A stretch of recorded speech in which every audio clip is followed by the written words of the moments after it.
మాకు ఈ అవకాశాన్ని ఇచ్చిన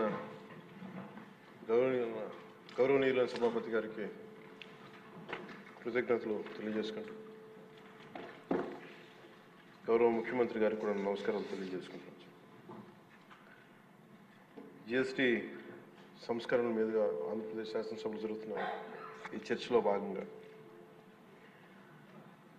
ఈ దేశంలోని ప్రతి పౌరునికి ప్రత్యక్షంగాను పరోక్షంగాను లబ్ధి కలిగించే ఒక చారిత్రాత్మకమైన దిశానిర్దేశకమైన అంశంపై నేను ప్రకటన చేస్తాను. అధ్యక్ష, గౌరవ ముఖ్యమంత్రి శ్రీ నారా చంద్రబాబు నాయుడు గారి సూచనల మేరకు ఈ సమిష్టి నిర్ణయానికి మన రాష్ట్రం ఒక నిర్మాణాత్మక సహకారం అందించింది.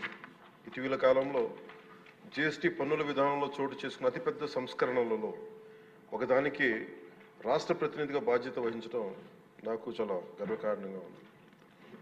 గౌరవ ప్రధానమంత్రి శ్రీ నరేంద్ర మోదీ గారు 2025 ఆగస్టు 15న 79వ స్వాతంత్ర దినోత్సవ సందర్భంగా ఎర్రకోట నుండి చేసిన జిఎస్టీ 2.0 సంస్కరణల చారిత్రాత్మక ప్రకటన దేశ ప్రగతికి బాటలు వేస్తూ ఉంది. ఈ సంస్కరణలను ముందుండి నడిపిన గౌరవ కేంద్ర ఆర్థిక మంత్రి శ్రీమతి నిర్మలా సీతారామన్ గారి కృషి ప్రత్యేకంగా అభినందనీయం. జిఎస్టీ మండలి 56వ సమావేశంలో వాటిని ఆమోదించింది.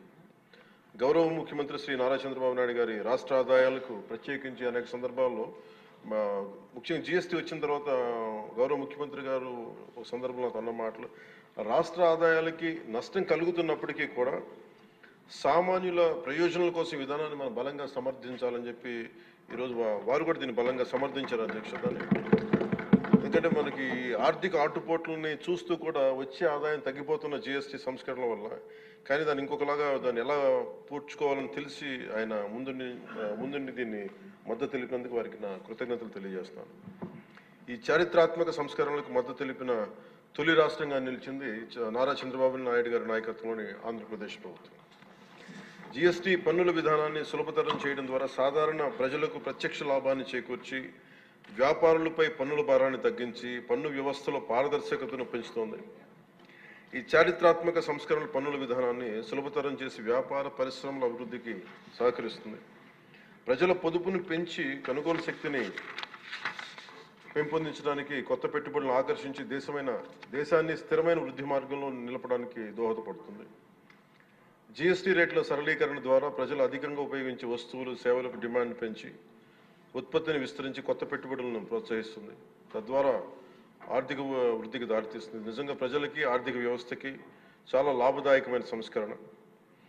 రంగాల వారీగా చూసుకుంటే ముఖ్యంగా రైతుల కోసం ట్రాక్టర్లు, వ్యవసాయ యంత్రాలు, పరికరాలు మరియు ఇన్పుట్స్ పై పన్నులు తగ్గించడం వల్ల సాగు వ్యవసాయ వ్యయాన్ని తగ్గించి ఉత్పాదకను పెంచుతాయి. తద్వారా గ్రామీణ ప్రాంత ప్రజల ఆదాయాలు పెరుగుతాయి. ఆధునిక సాంకేతిక పరికరాల వినియోగం ప్రోత్సహించడం ద్వారా వ్యవసాయ వృద్ధి మరింత బలపడుతుంది. తక్కువ ఆదాయ కుటుంబాల కోసం పాలు కానీ, పెరుగు కానీ, పన్నీర్ లాంటి నిత్యావసర వస్తువులపై పన్ను 5% నుండి 0% తగ్గించడం ద్వారా రోజువారీ వ్యయాన్ని తగ్గిస్తూ ఉంది. నిత్యావసరాలు నెయ్యి కానీ, వెన్న కానీ, వంట పాత్రలపై పన్ను 12% నుంచి 5% తగ్గించడం కూడా కుటుంబ బడ్జెట్లకి ఇది చాలా ఉపశమనం కలిగిస్తుంది. అలాగే ప్రతి కుటుంబం కోసం ఉండే సబ్బులు కానీ, షాంపూలు కానీ, టూత్పేస్ట్ వంటి వ్యక్తిగత సంరక్షణ ఉత్పత్తులపై పన్ను 18% నుంచి 18% నుండి 5% పరిమితం చేయడం ద్వారా వాటి ధరలు చాలా గణనీయంగా తగ్గుతాయి. తద్వారా ఆరోగ్యం, వ్యక్తిగత పరిశుభ్రత మెరుగుదల కనపడుతుంది. మధ్యతరగతి కుటుంబాల కోసం కార్లు, ఫ్రిడ్జ్లు, టీవీలు, ఎయిర్ కండిషనర్లపై పన్ను 28% నుంచి 18% తగ్గించడం ద్వారా వాటి ధరలు అందుబాటులోకి వచ్చి ప్రజల జీవన ప్రమాణాలు మెరుగుపడతాయి. అలాగే గృహ నిర్మాణానికి సంబంధించి సిమెంట్ పన్నుపై కూడా 28% నుంచి 18% తగ్గించడం ద్వారా గృహ నిర్మాణ వ్యయం తగ్గి సొంత ఇంటికల సాకారం అవుతోంది.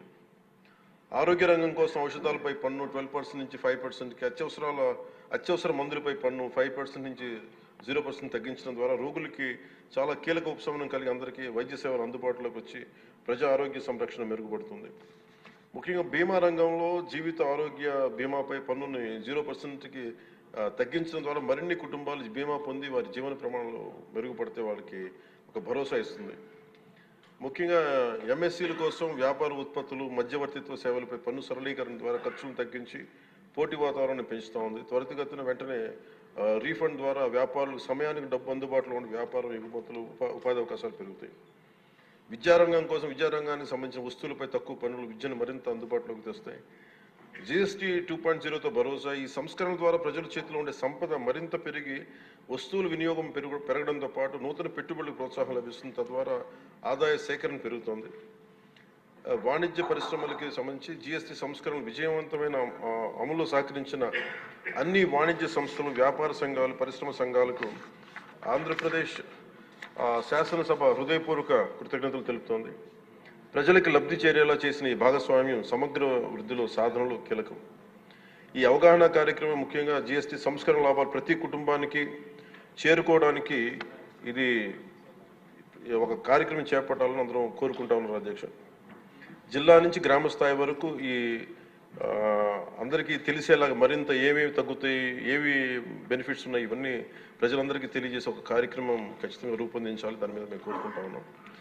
అలాగే ఈ రెవెన్యూ కానీ, కమర్షియల్ ట్యాక్స్, పంచాయతీ అధికారులు గ్రామ స్థాయిల్లో ప్రజలకు నేరుగా కలిసి వాళ్ళకి మమేకం వాళ్ళకి ఎలా లబ్ధి చేకూరుతుందో అది కూడా చెప్పగలగాలి. పరస్పర అవగాహనతో పాటు పలు మీడియా వేదికల ద్వారా విస్తృత ప్రచార కార్యక్రమాలు చేపట్టాల్సిన అవసరం ఉంది. ఈ కార్యక్రమం ప్రధాన లక్ష్యం ప్రతి కుటుంబం జీఎస్టీ సంస్కరణ గురించి తెలుసుకుని వాటిని లాభాలు పొందాలని మనస్ఫూర్తిగా కోరుకుంటూ ఆంధ్రప్రదేశ్ ప్రభుత్వం ఈ చారిత్రాత్మక మార్గదర్శక సంస్కరణను ఆహ్వానిస్తూ ప్రజల ఆర్థికాభివృద్ధి కోసం వాటి విజయవంతమైన అమలుకు సంపూర్ణ మద్దతు ప్రకటిస్తోంది.